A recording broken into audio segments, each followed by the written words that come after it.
যেমন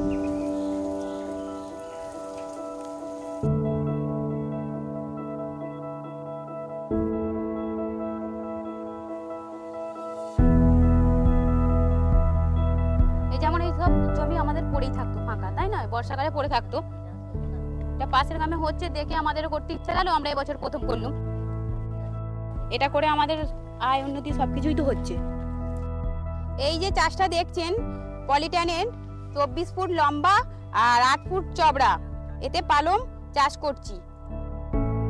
আগে চাষ এখানে বন জঙ্গল হয়ে পড়ে থাকতো, কিছু চাষ হতো না। এক্সাইড অম্বুজার সাহায্যে আমরা এই 4 মাস জুনের প্রথম থেকে অক্টোবরের শেষ পর্যন্ত সারা বর্ষাকাল এই চাষ করছে সবাই মিলে। অম্বুজার প্রতিনিধিরা এখানে আসে, এসে আমাদেরকে বলে যে মানে এই পলিট্যানিন করার জন্য। তারপরে এটা পাশের গ্রামে হচ্ছিল, আমরা যাই সেখানে ফিল্ডে গিয়ে দেখি, হাতে কলমে বানানো শিখে এসে আমরা নিজেরা এখানে নিজেদের জমিতে এই স্ট্রাকচারটা বানিয়েছি। এই বছরে বর্ষাকালে আমরা ধনে পালং চাষ করেছি। কি করে রোগ পোকা দমন করতে হয় আমরা ট্রেনিং এর মাধ্যমেই শিখেছি। এবছর প্রথম এই 2 কাঠা জমিতে পালং চাষ করে বাজারে বিক্রি করেছি। 400 কেজির মতো বিক্রি হয়েছে।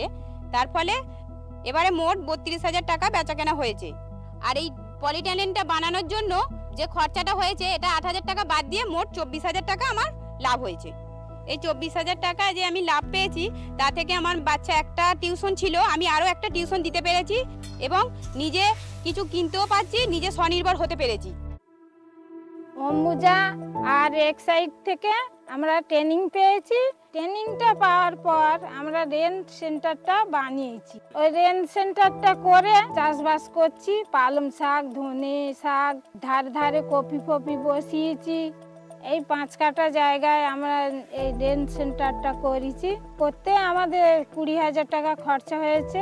এখান থেকে আমরা চাষবাস করে 1000 কেজি পালং শাক তুলেছি। তুলে 80 থেকে 100 টাকা পর্যন্ত বিক্রি করেছি। ধনে শাক 130 কেজি তুলেছি, ওটা 300 টাকা কেজি বিক্রি করেছি। আমি এই পদ্ধতিতে চাষ করে আর্থিক উন্নতি করেছি। পাকা বাথরুম করেছি আর ঘরটা প্লাস্টার করেছি। অম্বুজা থেকে আমরা এই জৈব সারের ট্রেনিং পেয়েছি। পেয়ে আমরা এই রেঞ্জ সেন্টারে এই সার ব্যবহার করি, আমরা রাসায়নিক সার ব্যবহার করি না। আমি তো করছি এই চাষটা, আমি চাইবো আমাদের গ্রামে আরও মহিলারা এই চাষটা করে নিজে নিজে আমার মতো যেন তারা আরও স্বনির্ভর হতে পারে।